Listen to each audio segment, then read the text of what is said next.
Perkenalkan, nama saya Lutfia, NIM 1930201103 dari Prodi Pendidikan Guru Madrasah Ibtidaiyah, Fakultas Ilmu Tarbiyah dan Keguruan.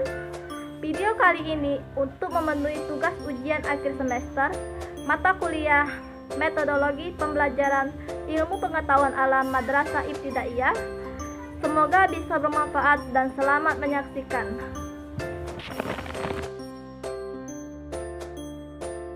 Assalamualaikum warahmatullahi wabarakatuh. Waalaikumsalam warahmatullahi wabarakatuh. Selamat pagi anak-anak. Selamat pagi Bu Guru. Gimana kabar kalian hari ini? Baik Guru. Baiklah, sebelum kita mulai pelajaran hari ini, ada baiknya kita berdoa terlebih dahulu ya. Berdoa dipimpin oleh Luki. Berdoa mulai. Bismillahirrahmanirrahim. Alhamdulillahirabbil alamin. Arrahmanirrahim. Maliki yaumiddin. Iyyaka na'budu wa iyyaka nasta'in. Ihdinas siratal mustaqim.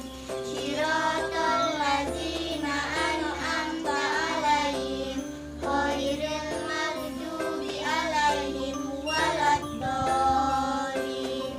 Amin. Berdoa selesai. Selanjutnya, di sini Ibu akan absen kalian terlebih dahulu ya. Jika Ibu panggil namanya, bilang hadir. Luki, hadir. Alka,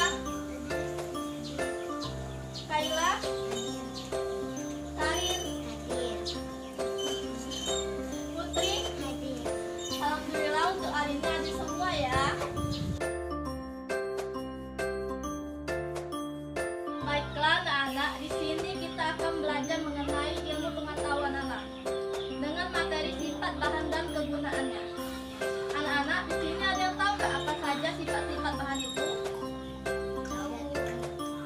Sifat-sifat bahan itu ada 6. Yang pertama yaitu logam, yang kedua plastik, yang ketiga kaca, yang keempat kayu, yang kelima karet, dan yang terakhir yaitu kain dan kertas. Yaitu sifat bahan logam. Logam yaitu berbentuk padat, dan logam bersifat keras, kuat, dan tidak luntur. Selain itu, logam juga sebagai pengantar panas yang baik serta dapat ditempa. Ada yang tahu apa saja macam-macam bahan logam itu? Yang pertama yaitu besi, yang kedua baja, yang ketiga emas, yang keempat perak, dan yang terakhir aluminium. Dapat kita lihat pada contoh di sini yaitu ada sebuah panci. Panci ini ialah contoh dari bahan logam. Di sini panci itu tidak mudah terbakar. Oleh karena itu panci ini bisa mengantarkan panas. Dan panci ini banyak juga manfaatnya, yaitu bisa untuk masak, bisa untuk merebus, dan lain sebagainya. Sifat bahan plastik. Plastik merupakan bahan yang tidak mudah menyerap air. Selain itu, bahan plastik juga ringan dan tidak mudah pecah. Baiklah anak-anak, di sini Ibu akan bertanya, apakah ada yang tahu contoh-contoh bahan plastik di rumah kalian? Baskom, yang kedua, tiga. Ya, kalian benar semua. Di sini Ibu akan mencontohkan contoh sebuah bahan plastik. Yang pertama yaitu ada piring plastik. Piring ini tidak mudah menyerap air dan juga tidak mudah pecah. Selain itu, piring ini juga banyak manfaatnya. Bisa untuk menyediakan makanan dan lain sebagainya. Contoh kedua yaitu cangkir plastik. Di sini cangkir plastik terbuat dari bahan plastik dan juga tidak mudah pecah. Selain itu, manfaatnya untuk bisa minum dalam kehidupan sehari-hari. Yaitu bahan dari kaca. Kaca merupakan bahan kuat tidak tembus pandang. Selain itu, kaca juga digunakan selama berabad-abad untuk membuat benda-benda yang sudah kita kenal. Di sini Ibu akan bertanya, apakah ada yang tahu contoh bahan kaca di sekitar kalian? Kacamata, Benar? Yang kedua Kacamata. aja. piring kaca, Ya, kalian benar semua. Di sini Ibu akan kasih contoh sebuah bahan kaca, yaitu kacamata. Kacamata ini ialah contoh dari bahan kaca. Sifat kaca ini ialah tidak tembus pandang dan juga banyak manfaatnya. Bisa untuk dipakai oleh manusia dan juga bisa untuk kepergian. Yang kedua contohnya yaitu gelas kaca. Di sini gelas kaca ini terdapat manfaatnya, yaitu dapat kita gunakan dalam kehidupan sehari-hari. Bisa untuk minum dan lain sebagainya. Selain itu, kaca juga tahan panas, sehingga piring dan gelas tidak mudah pecah apabila diisi makanan atau air panas. Yaitu sifat bahan kayu. Kayu merupakan isolator panas yang paling baik. Kayu juga bersifat keras dan kuat sehingga banyak digunakan untuk sebagai perabotan rumah tangga. Di sini Ibu akan bertanya, apakah ada yang tahu contoh bahan kayu di sekitar kalian? Ya, benar Ki. meja, Benar. Ya. Putri ada yang tahu?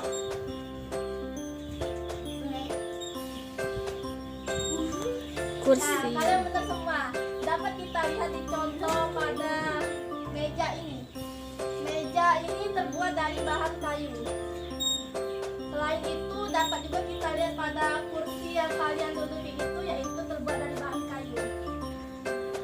Di sini Ibu akan memberikan manfaat sebuah kayu. Kayu sangat bermanfaat untuk membuat pegangan pada berbagai peralatan. Sebagai contoh, di sini Ibu punyai sebuah alat parutan sebuah ubi. Ini terbuat dari bahan kayu dan juga dapat digunakan sebagai keperluan dalam sehari-hari seperti memasak sebuah keripik dari ubi, dari kentang dan lain sebagainya. Selain itu, kayu juga merupakan isolator yang baik, tetapi tidak tahan terhadap api. Apabila terkena api, kayu juga mudah terbakar. Yaitu sifat bahan karet. Karet bersifat kuat dan luntur. Selain itu, karet juga bersifat elastis. Artinya, karet dapat ditarik memanjang dan jika dilepaskan akan kembali seperti bentuk semula. Sebagai contohnya yaitu Ibu mempunyai sebuah karet. Di sini Ibu akan contohkan sifat karet itu bersifat elastis. Contohnya yaitu jika kita ditarik dapat memanjang dan jika kita lepaskan akan kembali seperti bentuk semula. Di sini Ibu akan bertanya, apakah ada yang tahu contoh karet selain yang Ibu contohkan tadi? Terus dalam kehidupan sehari-hari ada yang tahu bahan yang terbuat dari karet?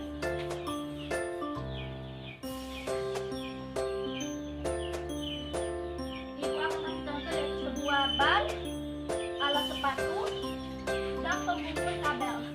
Di sini Ibu akan kasih contoh lagi yaitu sebuah sendal dari karet. Sendal anak-anak ini terbuat dari bahan karet, yang dimana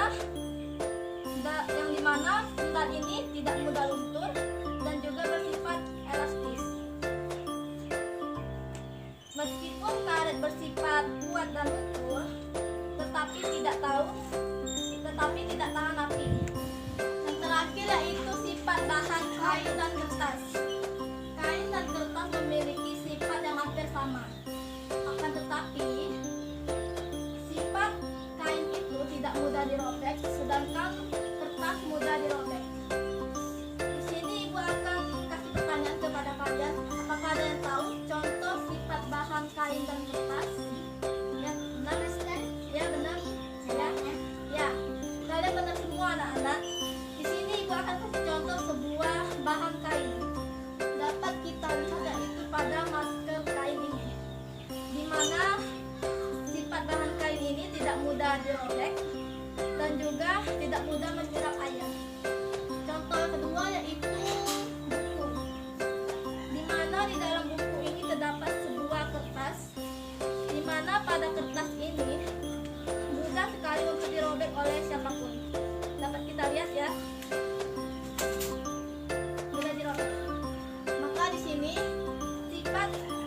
Bahan itu apa? Yang pertama Keras.